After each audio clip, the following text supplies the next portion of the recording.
Hello everyone, welcome back to the channel. तो इस video में हम लोग सीखेंगे बैंक रिकॉन्सिलेशन स्टेटमेंट। देखिए, बैंक रिकॉन्सिलेशन स्टेटमेंट बहुत ही सिंपल सा चैप्टर है और इसके कॉन्सेप्ट अगर एक बार आप समझ जाते हैं तो आपको कोई भी प्रॉब्लम आगे के क्वेश्चंस में नहीं आने वाला है। तो वीडियो को शुरू से लेकर लास्ट तक जरूर देखना। और हाँ, चैनल पर अगर पहली बार आए तो चैनल को सब्सक्राइब कर लेना, साथ में लगे बेल आइकन को भी प्रेस कर देना, जिससे मेरे आने वाले हर वीडियो की नोटिफिकेशन आपको मिलता रहेगा। याद रखिए, 11th क्लास के अकाउंटेंसी का कंप्लीट सिलेबस आपको इस चैनल के माध्यम से बहुत ही ईजी वे में करवाया जाएगा। तो चलिए बात करते हैं कि बैंक रिकॉन्सिलेशन स्टेटमेंट क्या है, क्यों बनता है, कैसे बनता है, इसका फॉर्मेट क्या है।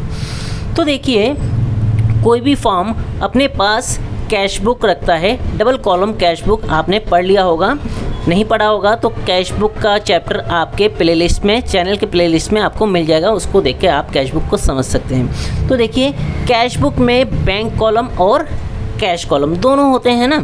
तो एक फर्म जो है वो अपना कहाँ पे रिकॉर्ड करता है, कैश बुक में, है ना। जितने भी बैंक से रिलेटेड ट्रांजैक्शंस होते हैं उसको कहाँ रिकॉर्ड करता है, कैश बुक के बैंक कॉलम में, है ना। कैश बुक के बैंक कॉलम में अगर बैंक में पैसा जमा हुआ है या फिर बैंक से पैसे विड्रॉ किया है, सारा रिकॉर्ड कहाँ पे करता है, एक अकाउंटेंट फर्म के कैश बुक में, है ना। ठीक है, तो हमारे पास जो होता है वो क्या होता है, कैश बुक होता है, जिसके बैंक कॉलम में हम बैंक ट्रांजैक्शंस को नोट करते हैं।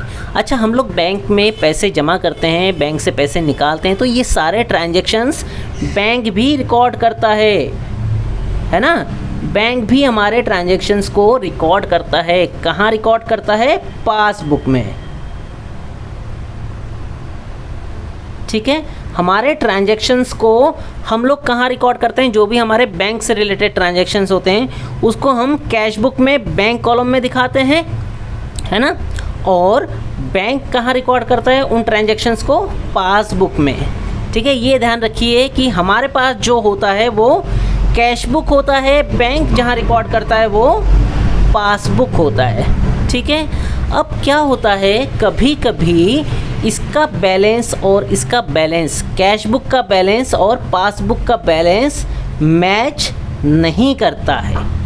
ठीक है, तो इस कंडीशन में इसको सही करने के लिए हम बनाते हैं बैंक रिकॉन्सिलेशन स्टेटमेंट। बात क्लियर। कभी कभी किसी कारण से, किस कारण से उसको भी आगे हम डिस्कस करेंगे। तो अभी फ़िलहाल इतना समझ लीजिए आप कि कैश बुक और पासबुक के बैलेंस जब मैच नहीं करते हैं तो उसके बैलेंस को मैच करने के लिए हम बनाते हैं बैंक रिकॉन्सिलेशन स्टेटमेंट। ठीक है, अब देखिए, बैंक और कैश बुक और पासबुक में कैसे डिफरेंस आ जाता है। अब मान लीजिए कि हमने किसी को चेक दे दिया है ना, हमने किसी को चेक इशू कर दिया है 10,000 का। ठीक है, 10,000 का हमने चेक किसी को दे दिया, तो हम क्या करेंगे, हम तो माइनस कर देंगे, है ना। हम तो माइनस कर देंगे 10,000, लेकिन उसने अभी उस चेक को बैंक में लगाया नहीं है, तो क्या होगा, बैंक में से तो माइनस नहीं होगा, है ना। मान लीजिए पहले से हमारे पास 50,000 का बैलेंस है। ठीक है, इसमें भी और इसमें भी। ठीक है, कैश बुक और पासबुक का दोनों का बैलेंस यहाँ पे मैच कर रहा है 50,000। बट हमने ये 10,000 का चेक काट दिया है, तो हमने इसको माइनस कर दिया है 10,000, है ना। हमारे इसमें हो गया 40,000। बट उसने तो, जिसको हमने चेक काट के दिया है, तो उसने तो हमारे बैंक में, उसने अपने बैंक में चेक को लगाया ही नहीं है अभी तक। तो हमारे अकाउंट में जो 50,000 थे उसमें से 10,000 तो अभी तक माइनस ही नहीं हुए, तो अभी भी हमारे इसमें तो अभी भी 50,000 ही शो कर रहा होगा पासबुक में, है ना। तो देखिए, डिफरेंस आ गया।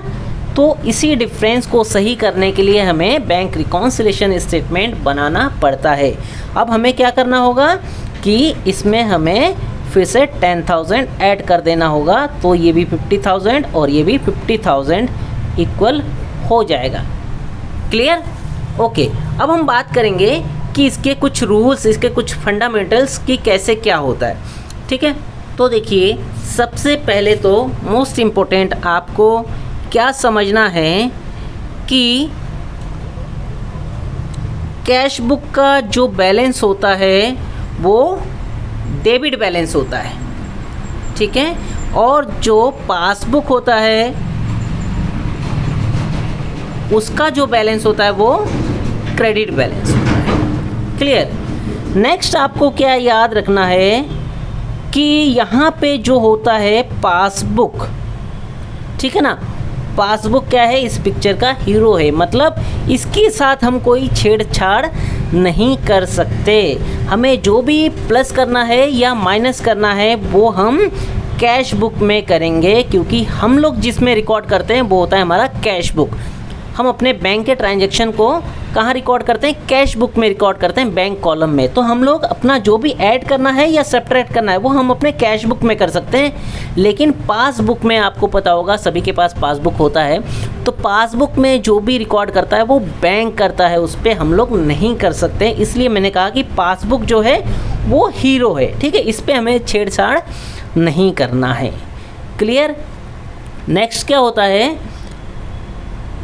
अब इसमें देखिए बहुत सारे कंडीशन आएंगे, है ना, कि favourable balance of cash book, unfavourable balance of cash book, मतलब अगर कैश हमारे पास है ना, पॉजिटिव में है तो वो फेवरेबल होता है, और नेगेटिव में है यानी कि कैश हमारे पास नहीं है, हम कर्जे में है, तो वो अनफेवरेबल बैलेंस होता है। ऐसे ही हमारे favourable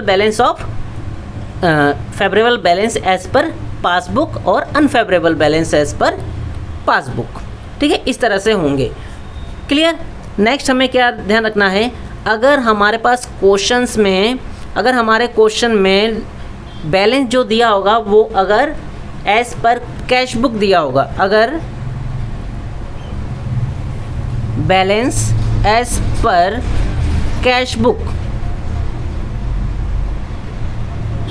balance as per cash book दिया होगा, तो इसका जो फाइनल क्वेश्चन करने के बाद जो हमारा बैलेंसिंग फिगर होगा वो क्या होगा, बैलेंस एज पर पासबुक, ठीक है। और अगर उल्टा दिया होगा, बैलेंस एज पर पासबुक दिया होगा, तो जो निकलेगा वो हमारा balance as per cash book निकलेगा। क्लियर हो गया।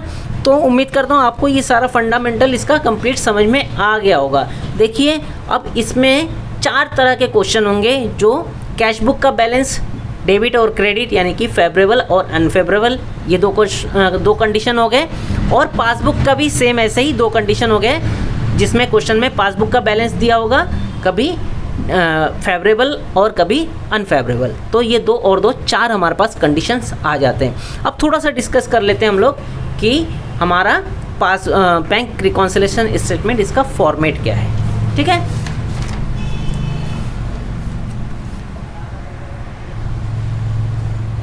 ओके, तो देखिए ये होता है हमारा फॉर्मेट बैंक रिकॉन्सिलिएशन स्टेटमेंट का। देखिए इसमें डेबिट साइड क्रेडिट साइड नहीं होगा, ये ध्यान दीजिए, क्योंकि ये कोई अकाउंट नहीं है, ये क्या है, स्टेटमेंट है। 1 मार्क क्वेश्चन का भी आ सकता है कि बैंक रिकॉन्सिलिएशन स्टेटमेंट क्या है, तो क्या है, स्टेटमेंट है, ठीक है, अकाउंट नहीं है। तो देखिए पर्टिकुलर पॉजिटिव अमाउंट और नेगेटिव अमाउंट, ठीक है। अब इसमें क्या होता है, कैसे करना होता है, सबसे पहले ऊपर होता है हमारा balance as per cash book या फिर पासबुक, ठीक है ना, क्वेश्चन में हमारा जैसे दिया होगा वैसे। तो यहाँ पे हमारा अमाउंट आ जाएगा, उसके बाद जो भी ऐड करना है उसमें तो वो सारे अमाउंट यहाँ पे आ जाएंगे, और जो भी लेस करना है वो बाद में माइनस में आ जाएंगे। उसके बाद जो बैलेंस निकलेगा वो हमारा हो जाएगा बैलेंस एज पर पास बुक, ठीक है। तो इस तरह से हमारा बैंक रिकॉन्सिलिएशन स्टेटमेंट कंप्लीट हो जाएगा। तो इस वीडियो में हम लोगों ने इसके कॉन्सेप्ट को बिल्ड किया है, समझा है कि क्या है, कैसे बनता है। नेक्स्ट वीडियो में हम लोग एक आध एग्जाम्पल करेंगे और उसके बाद हम कुछ क्वेश्चंस करेंगे, जिससे हमारा पूरा चैप्टर कंप्लीट हो जाएगा। तो उम्मीद करता हूँ आपको बहुत अच्छे से समझ में आ गया होगा कि बैंक रिकॉन्सिलिएशन स्टेटमेंट क्या है, कैसे बनता है।